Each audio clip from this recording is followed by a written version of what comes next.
Hey there! Welcome to this tutorial video on how to encrypt and decrypt stuff asymmetrically with a cryptography library called CECIES.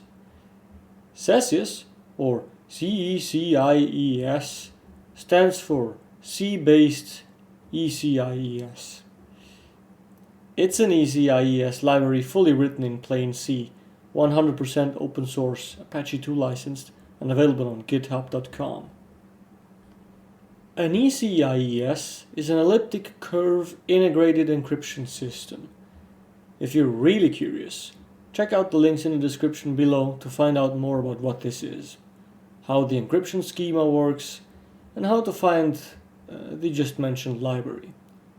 But basically, CECIES uses elliptic curves for encrypting stuff with public keys, whose private key counterparts can decrypt that stuff. This, what you see here, is just a graphical representation of the CECIES library. It costs a small amount of money and is available on glitchedpolygons.com. The slightly less user-friendly command line interface is of course free to use and available on CECIES' GitHub repository. Now let's get into this. CECIES uses either curve 25519 or curve 448.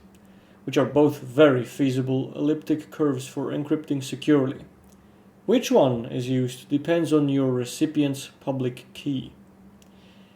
If you don't know what asymmetric cryptography even is, I'm so sorry I wasted your time so far. But if you're curious, check out the Wikipedia links. Again, video description, very juicy, many links in there. The idea here is that you have a private key with which you can decrypt messages, therefore receive messages, and a public key with which people can encrypt messages for you.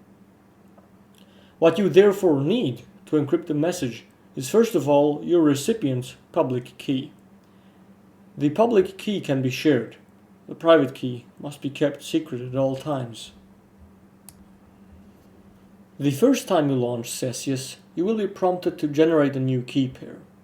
In this dialog, you can pick between curve 448 and curve 25519. Again, both are very great and there's really no wrong choice here, so do what your instinct tells you here. You can also import your keypair and keyring from a backup, but more on that in another video. Now, CECIES needs to gather some entropy to derive the seed with which to generate your keypair. This needs to be as random as possible, so go ahead, don't hesitate. Go nuts on this stupid draw field thingy. Or maybe also just draw something nice. Up to you. Once you've satisfied your chaotic inner self, confirm and proceed to the next step. Here, you'll be asked to enter a master password. This is the password with which your keypair and every recipient in your keyring is protected on disk. Make sure to never, ever forget this and keep a backup. Again, more on how to export and import backups in another video. This master password, keep it simple but strong. Check out the links in the video description for more information about passwords and how to pick strong passwords for these purposes. Now, this field here is where you would type your message. The buttons that you see below every field are utility buttons, such as copy, paste, clear, stuff like that.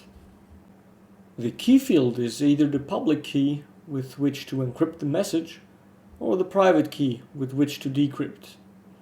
If no key is set, you can still hit decrypt, because CECIES will attempt to use your own private key, if you have logged in using your master password.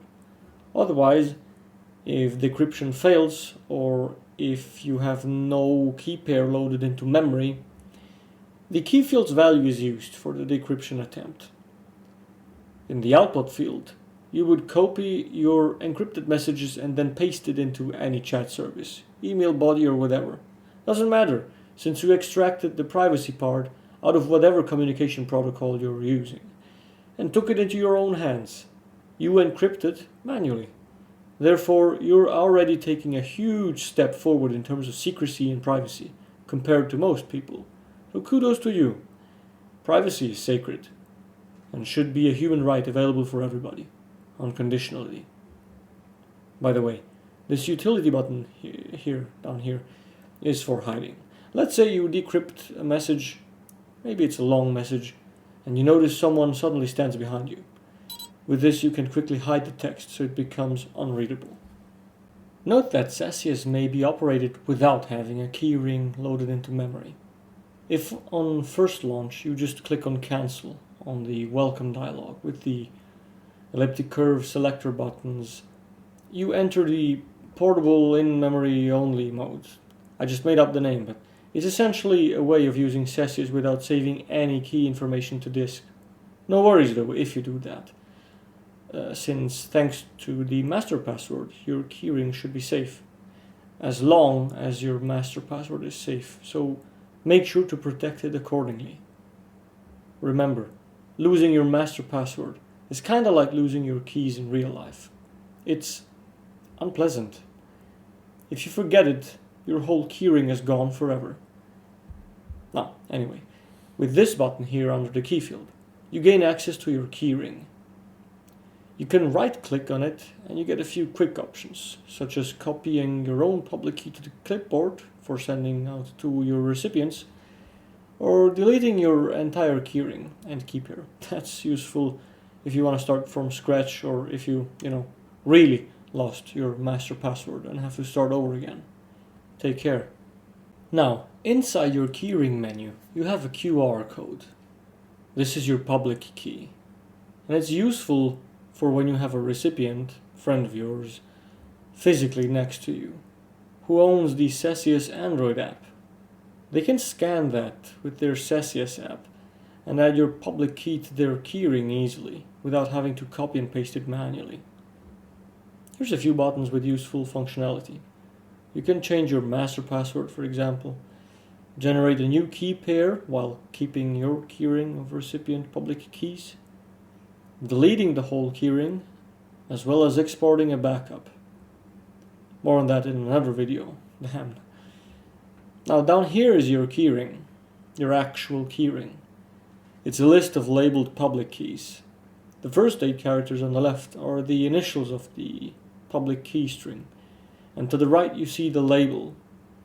When adding a public key to your keyring, which can be done with the import public key button here, you can give your keys a meaningful name, which will help you identify the key when encrypting messages. Let's just do that quickly. Here I have a public key of a message recipient of mine. Give it a name, and then it appears in the keyring. The keyring itself is saved in an encrypted manner using your master password, so it's safe and survives application shutdowns. To select the key for encryption, double-click on it or select it and click OK. The key field is then automatically filled in with the public key's value. You can now encrypt your message easily and copy and paste it into your chat, email, or whatever. To decrypt, you would either need to manually copy the correct curve 448 or curve 25519 key into the key field and hit decrypt, with the encrypted message body in the message field, of course. Or, if it was encrypted for you, and you have your keyring unlocked with your master password, you can leave it empty, and if the message was encrypted successfully with your public key, CECIES will decrypt it just fine. This is all you need to know for the basics. Check out the other videos in this series if you're curious about the settings menu or exporting backups, which you should always do. So yeah, thanks for watching and have a great time.